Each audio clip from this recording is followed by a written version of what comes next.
karena kasih Yesus yang begitu panjang, lebar, tinggi, dalam, dan luas bagi saudara dan saya, Dia mengesampingkan segala sesuatunya yang menjadi kesukaan, kebanggaan, kesenangan di dalam dirinya.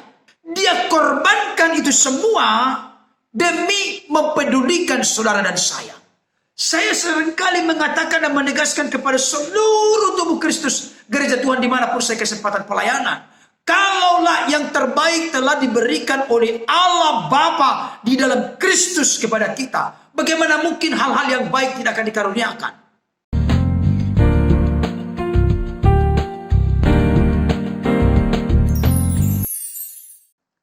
Salam.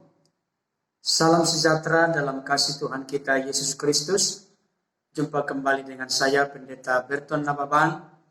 Saya menyapa Bapak Ibu Saudara dimanapun berada. Apa kabarnya?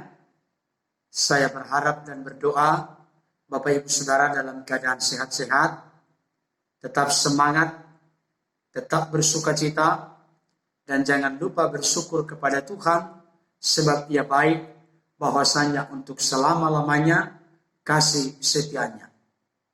Bapak Ibu Saudara yang dikasihi oleh Tuhan, pada kesempatan ini saya akan membawakan kebenaran firman Tuhan di dalam program Kuasa Yesus Nyata dengan judul Tergerak Hati Yesus oleh Belas Kasihan. Saya akan membacakan bagian firman Tuhan untuk kita dari Markus pasal yang ke-6 ayat 30 sampai 44. Demikian bunyinya. Kemudian rasul-rasul itu kembali berkumpul dengan Yesus dan memberitahukan kepadanya semua yang mereka kerjakan dan ajarkan. Lalu ia berkata kepada mereka, "Marilah ke tempat yang sunyi supaya kita sendirian dan beristirahatlah seketika. Sebab memang begitu banyaknya orang yang datang dan yang pergi, sehingga makan pun mereka tidak sempat. Maka berangkatlah mereka untuk mengasingkan diri dengan perahu ke tempat yang sunyi. Tetapi pada waktu mereka bertolak, banyak orang melihat mereka dan mengetahui tujuan mereka.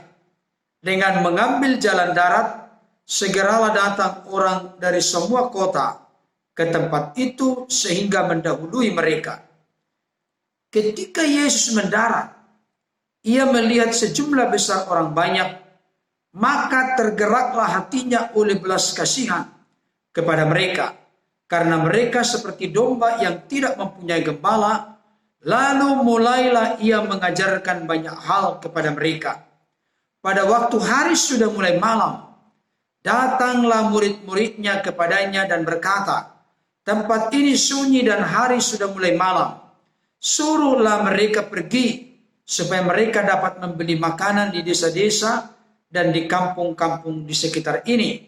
Tetapi jawabnya, "Kamu harus memberi mereka makan." Kata mereka kepadanya, "Jadi haruskah kami membeli roti seharga 200 dinar untuk memberi mereka makan?" Tetapi ia berkata kepada mereka, "Berapa banyak roti yang ada padamu?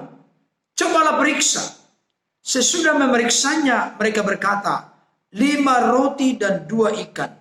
Lalu ia menyuruh orang-orang itu supaya semua duduk berkelompok-kelompok di atas rumput hijau. Maka duduklah mereka berkelompok-kelompok, ada yang 100, ada yang 50 orang. Dan setelah ia mengambil 5 roti dan 2 ikan itu, ia menengadah ke langit dan mengucap berkat. Lalu memecah-mecahkan roti itu dan memberikannya kepada murid-muridnya supaya dibagi-bagikan kepada orang-orang itu. Begitu juga kedua ikan itu dibagi-bagikannya kepada semua mereka. Dan mereka semuanya makan sampai kenyang. Kemudian orang mengumpulkan potongan-potongan roti 12 bakul penuh, selain daripada sisa-sisa ikan. Yang ikut makan roti itu ada 5.000 orang laki-laki. Sejauh itu pembacaan firman Tuhan. Yang berbahagia tentunya setiap kita yang mendengar firman Tuhan dan melakukannya serta memeliharanya dalam hidup kita hari lepas hari. Bapak Ibu Saudara yang dikasihi oleh Tuhan, seperti yang sudah saya sampaikan sebelumnya, judul kebenaran firman Tuhan yang saya angkat pada kesempatan ini, tergerak hati Yesus oleh belas kasihan. Kita bertitik tolak dari Markus pasal 6 ayat 34. Dikatakan demikian, saya bacakan sekali lagi untuk kita. Ketika Yesus mendarat, ia melihat sejumlah besar orang banyak. Maka tergeraklah hatinya oleh belas kasihan kepada mereka. Karena mereka seperti domba yang tidak mempunyai gembala. Lalu mulailah ia mengajarkan banyak hal kepada mereka. Bapak Ibu Saudara yang dikasihi oleh Tuhan, kita tahu latar belakang bagian firman Tuhan ini, di mana sebelumnya Yesus mengutus murid-muridnya untuk memberitakan bahwa orang harus bertobat. Bahkan para murid ini diperlengkapi dengan kuasa oleh Yesus, sehingga mereka mengusir banyak setan, mengoles banyak orang sakit dengan minyak, dan menyembuhkan mereka. Para murid ini diutus berdua-dua. Dan apa yang terjadi berikutnya Bapak Ibu Saudara? Dikatakan di dalam ayat yang ke-30. Kemudian rasul-rasul itu kembali berkumpul dengan Yesus dan memberitahukan kepadanya semua yang mereka kerjakan dan ajarkan. Artinya, para murid di sini baru kembali dari pelayanan yang mana Yesus mengutus mereka sebelumnya, mengajarkan kepada orang supaya bertobat, menyembuhkan berbagai penyakit, dan mengusir roh-roh jahat. Tentunya secara fisik, baik Yesus maupun para murid dalam posisi yang lelah. Mereka capek karena sudah melakukan banyak pelayanan sepanjang hari.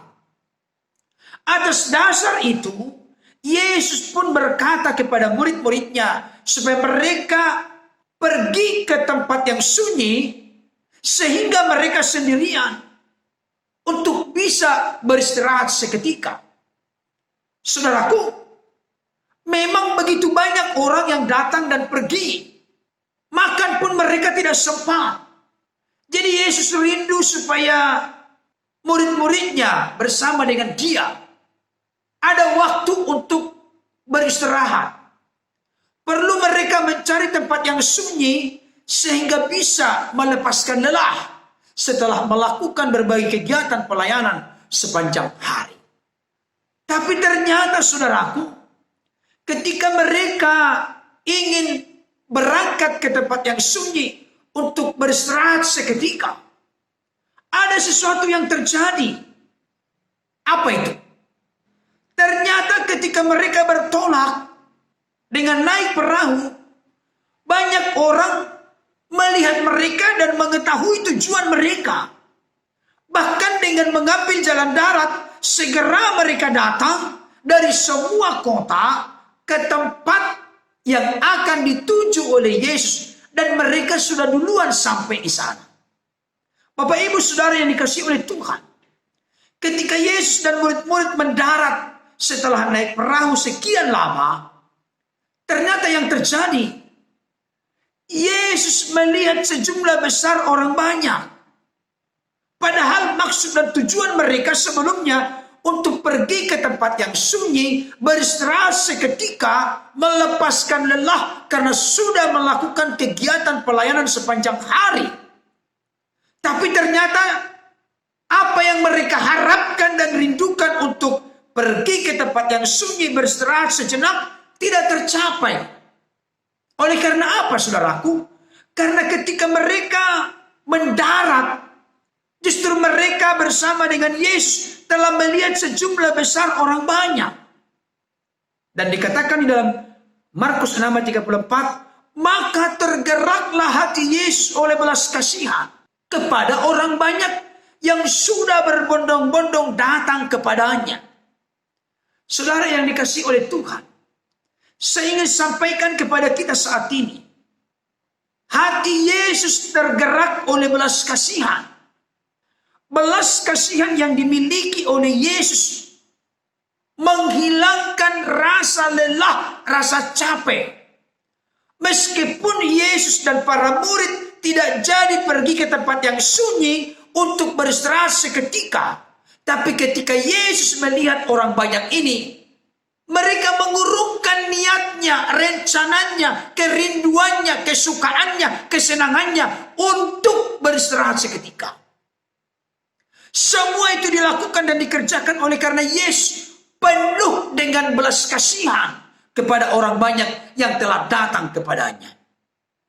Bapak Ibu Saudara yang dikasihi oleh Tuhan, Yesus dan para murid berkenan dan bersedia mengesampingkan kesenangan dan kesukaan mereka demi kepedulian kasih dari Yesus kepada orang banyak. Saya mau kasih tahu kepada setiap kita saat ini, ketika hidup kita dipenuhi dengan belas kasihan, maka yang tadinya lelah menjadi semangat.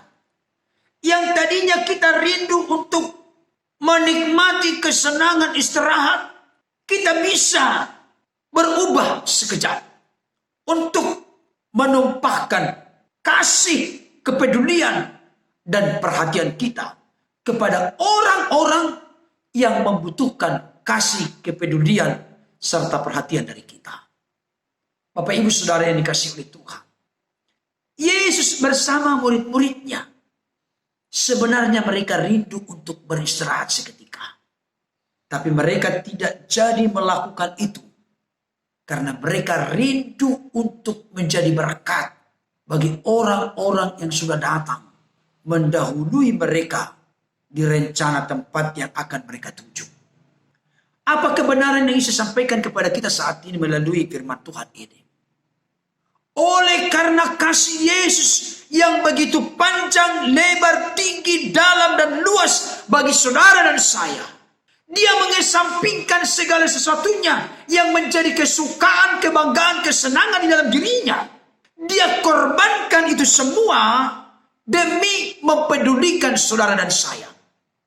Kalau kita tarik kepada ruang lingkup yang lebih luas, tidak ada sedikit pun kekurangan dari pribadi Yesus sebelum menjadi manusia. Yohanes 1 ayat 1 berkata, pada mulanya adalah firman, firman itu bersama-sama dengan Allah, dan firman itu adalah Allah. Ia pada mulanya bersama-sama dengan Allah. Yohanes 1 ayat yang kedua. Segala sesuatu dijadikan oleh Dia, dan tanpa Dia tidak ada sesuatu pun yang jadi dari segala yang telah dijadikan. Artinya, firman itu yang mencipta segala sesuatu dari yang tidak ada menjadi ada. Segala kemuliaan, doksa, sekinah glory dimiliki oleh Yesus di sorga dalam eksistensi sebagai firman. Tetapi Bapa di sorga mengaruniakan putranya yang tunggal, anaknya yang tunggal, Yesus Kristus, sang firman rela turun menjadi manusia. Dia kesampingkan semua kekudusan, keagungan, kehormatan, kemuliaan, doksa, kabut, demi turun ke tengah-tengah dunia oleh karena cinta kasihnya, oleh karena belas kasihannya kepada saudara dan saya yang hidup dalam perbudakan dan perhambaan dosa. Saudara yang dikasihi Tuhan, saya ingin menegaskan kepada kita saat ini, jikalau Yesus telah rela datang ke tengah-tengah dunia, bahkan Dia rela menyerahkan nyawanya, mati di kayu salib untuk menebus hidup saudara dan saya, hidup kita semua dari dosa, kematian kekal, dan dari jeratan kuasa iblis. Berarti ini kesimpulannya, yang terbaik telah dikaruniakan Bapa kepada kita melalui kehadiran Kristus. Ini adalah kasih Kristus yang begitu panjang, lebar, tinggi, dalam, dan luas. Lebih tinggi dari gunung, lebih dalam dari lautan, lebih luas dari samudra. Itulah belas kasihan Yesus kepada kita. Itulah belas kasihan Allah yang akbar dan besar kepada kita. Kalau yang terbaik telah Dia berikan dan karuniakan kepada saudara dan saya, kepada kita semua, bagaimana mungkin Allah Bapa tidak akan mengaruniakan yang baik yang lain. Yesus rela menyerahkan nyawanya via dolorosa, jalan sengsara salib Kristus, hingga dia sampai ke bukit Golgota atau Kalvari. Semua dia lakukan, semua dia korbankan, semua dia kerjakan demi kehidupan saudara dan saya. Apalagi berkaitan dengan problem, pergumulan, masalah kehidupanmu. Saya seringkali mengatakan dan menegaskan kepada seluruh tubuh Kristus, gereja Tuhan dimanapun saya kesempatan pelayanan. Kalaulah yang terbaik telah diberikan oleh Allah Bapa di dalam Kristus kepada kita, bagaimana mungkin hal-hal yang baik tidak akan dikaruniakan? Seringkali orang sukar, sulit memberikan yang terbaik. Paling bisa memberi yang baik. Atau yang kurang baik, bahkan kadangkala yang tidak baik. Tapi perlu kita mengubah konsep berpikir kita semua. Kalau yang terbaik, yaitu anaknya yang tunggal rela mati di kayu salib, menebus hidup saudara dan saya dari dosa kematian kekal dan dari jeratan kuasa iblis. Itulah yang terbaik. Itulah yang paling berharga. Maka yang baik-baik yang lain, Tuhan pasti curahkan dalam hidup kita. Karena apa? Karena hati Yesus tergerak oleh belas kasihan.